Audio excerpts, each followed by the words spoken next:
And the last person I'll recognize is, we wouldn't have our next speaker here if not for a guy named Frank Kirshner, who in one of our early meetings, our steering committee meeting, said, Grand Rapids has got it going on. We need to bring Mayor Heartwell down here. And we happen to say, gee, we met the guy once or twice. And we're honored to make that ask, and he accepted, and he doesn't have a ribbon cutting today, probably tomorrow, but we're grateful to have Mayor Heartwell here. So if you don't know him, he is the mayor of Grand Rapids, Michigan, a city of about 200,000 people, not too far to the north. It is one of the great mid-sized cities in the United States, and is a worldwide leader and recognized as such in the area of sustainability, triple bottom line. So economic development, environmental effectiveness, and social justice. And it's because of he'll give the credit to everyone else, because he's genuine, he's humble, he's a true statesman. But Mayor Heartwell's leadership in getting together the private sector and the public sector to come together and work as one to create an environmentally effective and economically stable city has been a tremendous asset to not only Grand Rapids but to the region. So he's now serving his third term as mayor. We've circulated a petition to make him mayor for life, but maybe that's not the democratic way, and I'm not sure he wants that forever. But he is, again, a fantastic leader, a great friend of sustainability. We welcome to the stage Mayor George Heartwell.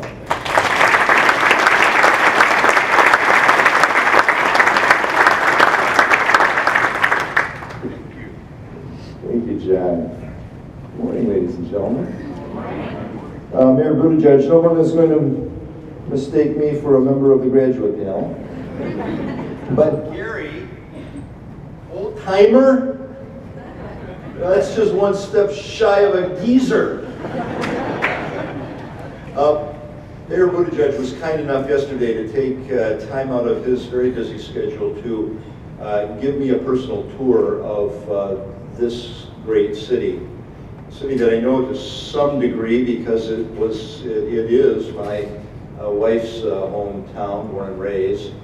But that I was able to see in a whole new way through the mayor's eyes. Exciting things going on, downtown housing, residential development coming back downtown, along the river, along the parkways, green space redevelopment, the attention that's given to the river, exciting things going on in South Bend, and yet I think there was nothing that geeked me anymore than the plans that the mayor has for modifying these two major north-south one-way raceways that go through South Bend.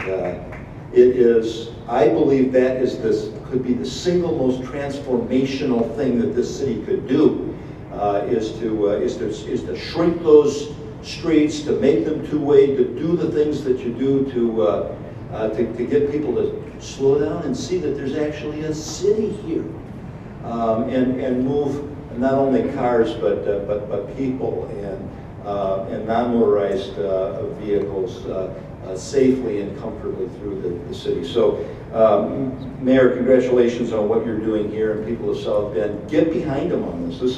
This could be just huge for the city.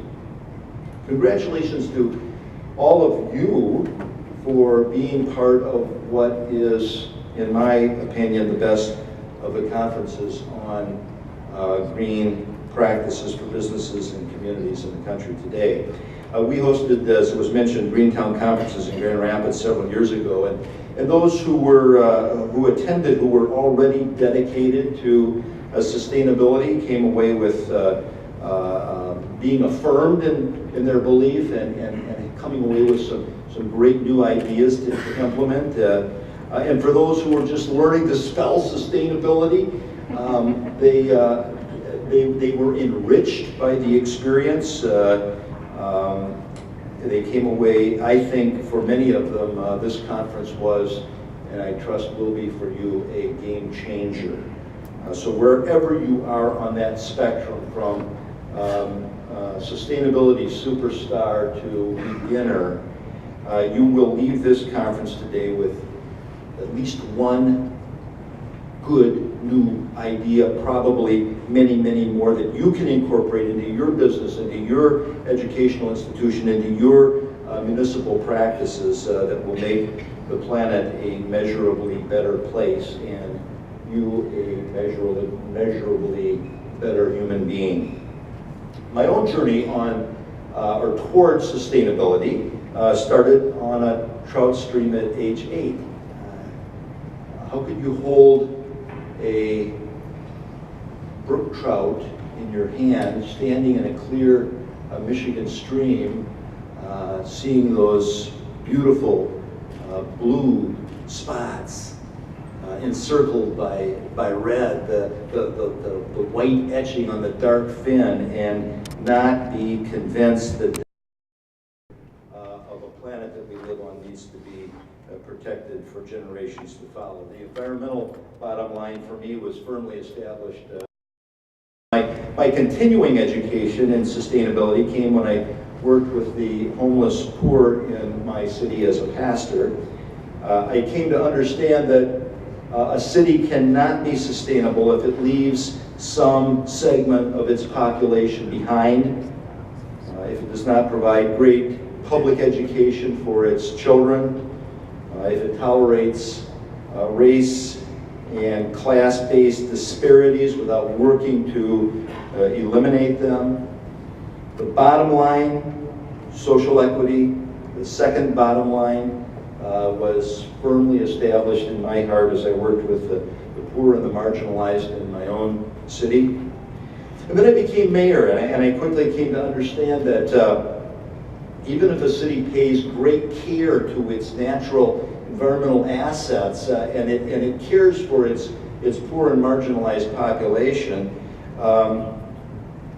if it spends more to provide the services than it takes in, if its policies drive away business, if it isn't able to retain and attract bright young people, then its economic future is doubtful. It's not sustainable.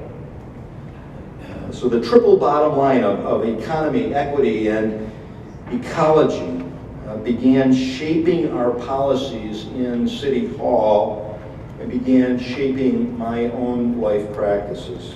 And because sustainability is indeed a journey and not a destination, I can tell you that Grand Rapids and George Heartwell have a long way to go on this journey towards sustainability. But we've started, and we've hit certain mile markers along the way, and we've dedicated ourselves to a future where in the children to 7 generations and beyond will live in closer harmony with nature and with each other.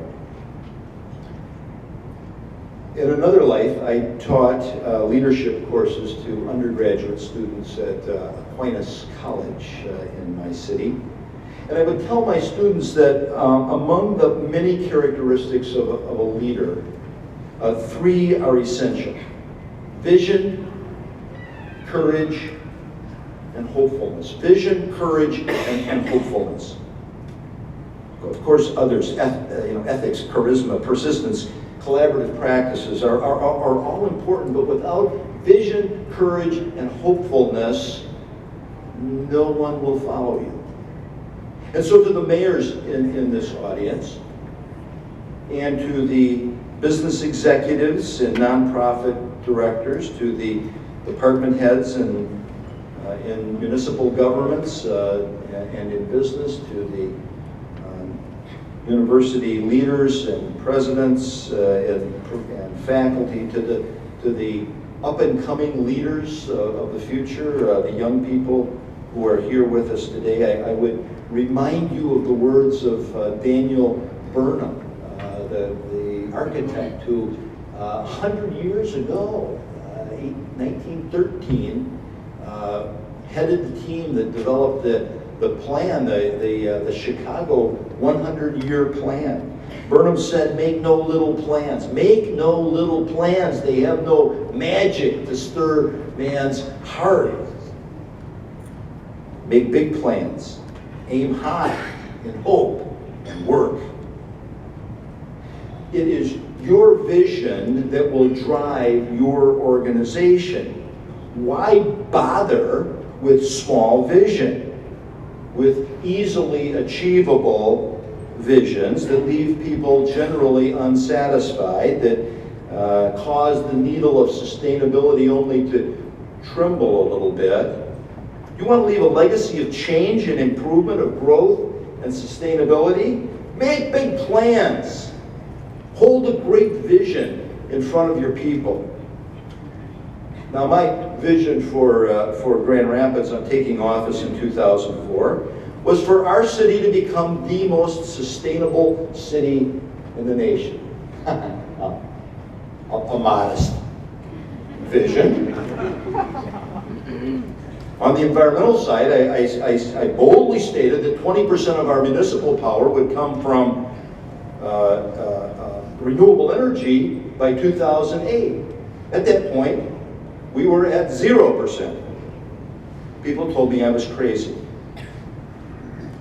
Late in 2007, we achieved our goal of 20% renewables, and I set a new goal, 100% by 2020. And in 2011, as was mentioned, the U.S. Chamber of Commerce gave Grand Rapids its Siemens Award as the nation's most sustainable mid-sized city. And this past year, the U.S. Conference of Mayors honored us with the first place Climate Protection Award in the large city category. Bold visions require courage, though. You must be willing to stand up against the forces that would oppose you, that are threatened by any sort of change. You must be willing to endure ridicule and political opposition and maybe temporarily reduced profit margins. But if your vision is powerful and your skin is thick, you will prevail. In the early days of our sustainability work in Grand Rapids, I would hear, oh, this is just the flavor of the month, or he's wasting our tax money chasing a pipe dream, or you know, that damn mayor is just a tree hugger. That was for my friends. You don't want to know what the opponents were saying. But we've reduced our energy consumption by 12%, and and our water consumption by 15%. Our sustainability plan, using lean process and A3 design, value stream design, has enabled better service delivery with nearly 1/3 fewer municipal staff. Our crime stats are consistently down year after year. We're implementing a 311 customer service center that's getting great reviews. And most importantly, the thing that municipal employees, men and women working for local government, get up for every day and work their hearts out. Since I started talking about sustainability, I've been reelected 2 times.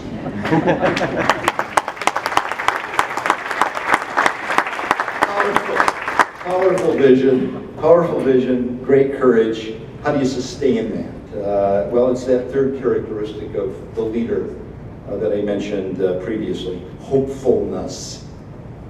One of my political heroes, if you will, is the former president of the Czech Republic, Václav Havel. Havel had this to say about hope. Hope, in this deep and powerful sense, is not the same as joy that things are going well, or willingness to invest in enterprises that are obviously headed for early success. Hope is not the conviction that something will turn out well, but the certainty that something makes sense regardless of how it turns out. That's why we do this, because it makes sense. That's why we put up with the ridicule and why we fight the opposition, because it's the right thing to do. Hope supports vision. Indeed, hope births vision, and it fuels courage. I hope for a better world, one where brook trout aren't poisoned in the streams, and children grow up healthy and educated. A world where everyone who wants a job has a job, and we can talk about brownfield redevelopment as an historical anomaly. A world where human-generated climate change begins to recede, and we measure the rate of species loss in months rather than hours. It's this hope and the vision born of it that motivate me and will continue to motivate me for the remainder of my life. Now, one woman or one man with vision, courage, and hope isn't going to change the world. The world will change as we forge alliances, as we work in partnerships. That's why for me these GreenTown conferences are so full of potential. We come together as business, government, philanthropy, NGOs in one space, and over the course of a day, we hear new things, we think new thoughts, we meet new people. Let's also use this opportunity to forge new partnerships, city to city, business to business, city to business, and all of the above to universities, to NGOs, to philanthropic organizations, cross-sectoral, cross-hierarchical, cross-jurisdictional, cross-regional.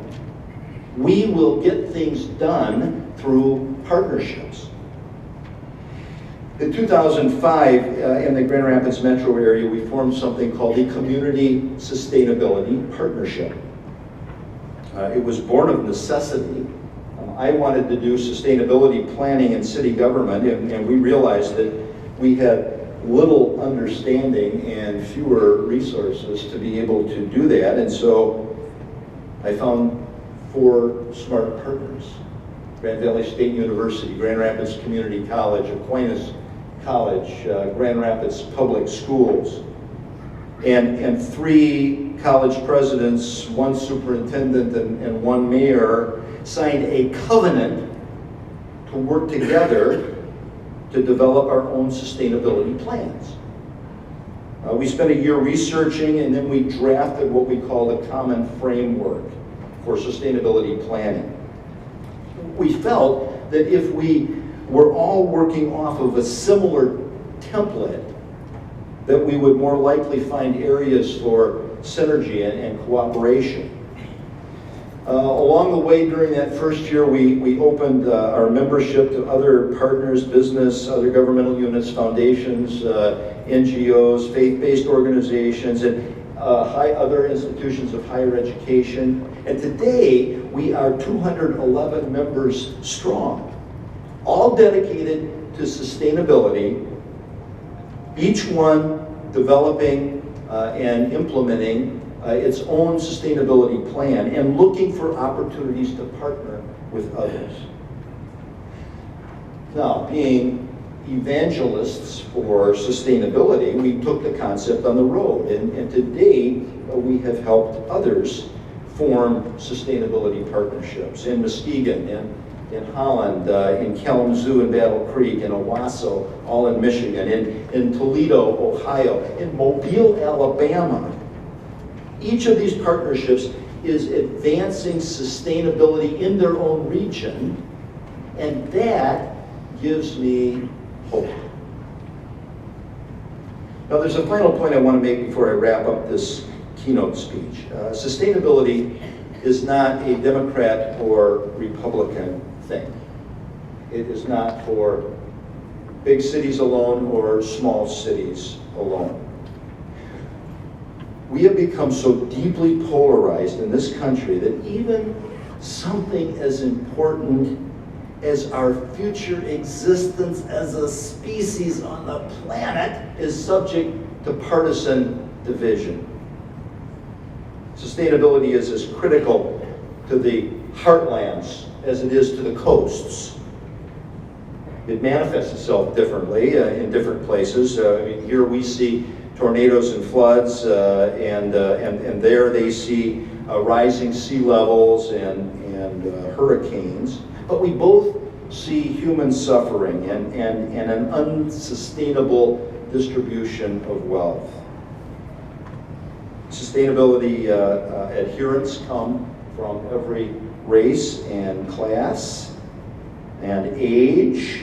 Admittedly, younger people tend to get sustainability intuitively, whereas those of us born into an ethic of perpetual economic growth and rugged individualism are perhaps slower to learn. But the sooner that we admit that sustainability is everybody's responsibility and a sustainable planet is everyone's right, the sooner we will cease to see each other as the enemy, as the obstacle, as the evil one. And the sooner we can get on with the important work of saving the planet for the plants and the animals and the people. Here's something that gives me hope. If Grand Rapids can come as far in a decade as we have, then any city can do so. And moreover, not only can any city do so, but every city must do so. Look around. Do you see any evidence that our national government is intent on creating a sustainable world? For that matter, do you see any evidence that we've got a national government? I wrote this speech before that happened. How many state legislatures and legislators are even talking about sustainability, much less doing something to implement sustainable practices? No, ladies and gentlemen. The action today is in cities. You want to save the world? Start saving it in cities. Start saving it with urban planning initiatives. Start saving it with transit and environmental measures. Start saving it in urban school districts and in solid waste handling facilities. We will save the world one plan at a time, one initiative at a time, one city at a time, but make no mistake, we will save the world. And history will show that in the second decade of the 21st century, a great movement emerged out of cities and swept over the globe. It happened when mayors stood up and said, enough. Enough of practices that degrade human life. Enough of trashing the natural environment, of poisoning the air and the water and the soil. Enough of short-term thinking that results in bad public policy. Enough of plans born of yesterday's ideas when innovation is the essential capital of sustainability. Enough. And historians will say that the turning point came like a bolt out of the blue. That at the very point when despair threatened to choke the world, a sustainable future born initially on unfounded hope took root and flourished and pulled us back from the brink. And they will say that it happened. They'll say it happened in cities when courageous leaders envisioned a future that others couldn't imagine, and they took bold steps to realize that future. It starts today. It starts here starts with us. Thank you.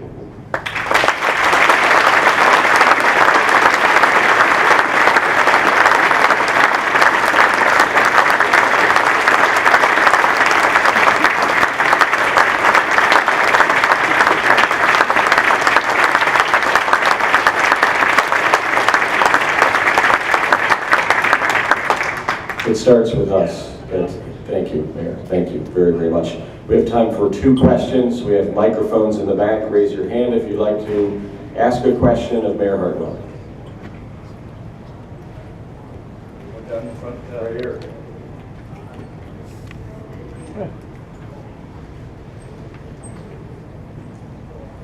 Mayor Heartwell, if hope begins and change begins in cities, doesn't it in fact not really start in our neighborhoods? I'm sorry, start in neighborhoods. Yes. Absolutely. If hope is, you know, is resident, as it were, in cities, where do we live? We live in neighborhoods. And so for municipal governments to support neighborhood organizations, to support strong and healthy neighborhoods, Mark Fenton is going to talk about the kind of neighborhoods that work for people. I hope that's what Mark's going to talk about. Yes, he's not. If not, I just completely reorganized his speech. But you know, and they're good mixed-use neighborhoods where people don't have to get in their cars to drive all the way across town to get to shopping, or drive all the way across town the other direction to get to their work, where they live and they work and they play and they worship all in a place. Yes, go ahead. And where they grow their food, sure. Urban agriculture as a value in a sustainable city. Other question? There's, and then one over here. We'll take this one.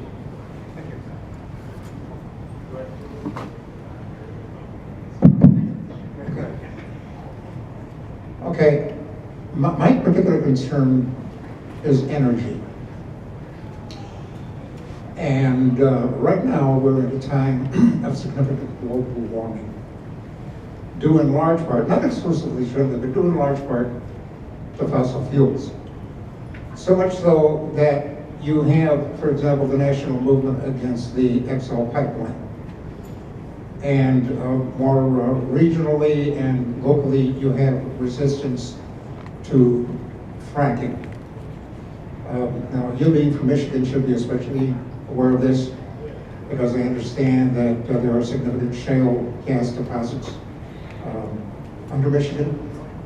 And, okay, so what do you see as the importance of sustainable energy developments, and how can the municipalities and regions promote that? Here's the problem, the spot we've got ourselves in as a nation. We are so utterly, have become so utterly dependent on fossil fuel, and the industry is so deeply subsidized to keep prices down, that we have not yet been willing to make the kinds of national investments that we need to make to generate renewable energy. And to the extent that now through fracking, natural gas is available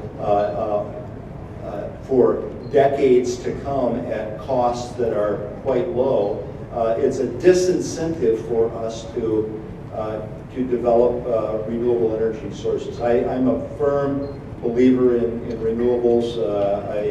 If I weren't, I wouldn't have set such an aggressive goal for my own city. It's exciting to see cities across the country doing the same thing. You all know about the Mayor's Climate Protection Agreement through U.S. Conference of Mayors. 1,050 cities now have signed on, following the withdrawal of the United States from the Kyoto protocols. 1,050 cities have signed on to a Kyoto protocol-like document for cities that includes energy, includes transit, includes buildings, and sets the same targets for greenhouse gas emissions that are set in the Kyoto protocols. That's why I say it's happening in cities, even though we don't even have a national energy policy. I don't know about Indiana, but Michigan doesn't have a state energy policy. So it's got to happen city by city. Final question here. Good morning. Good morning. How involved are the youth in your community, and what are some ways that we can get youth more engaged in sustainability? Okay, thank you. The question was how involved are youth in the community and how do we get them more involved? I think they're not enough involved in my community, although there are some wonderful youth environmental initiatives and movements taking place, especially at the high school and college level. West Michigan Environmental Action Council does some wonderful work around with a youth core of environmentalists. I engage youth in my city through a mayor's youth council that is both a civics lesson for the students and a sounding board for me as mayor. But it is, I guess any adult in the room knows, it's all too easy sometimes just to overlook the youth and the important, indeed, crucial place that they have in protecting the planet. Thanks for asking the question. All right, thank you, ladies and gentlemen.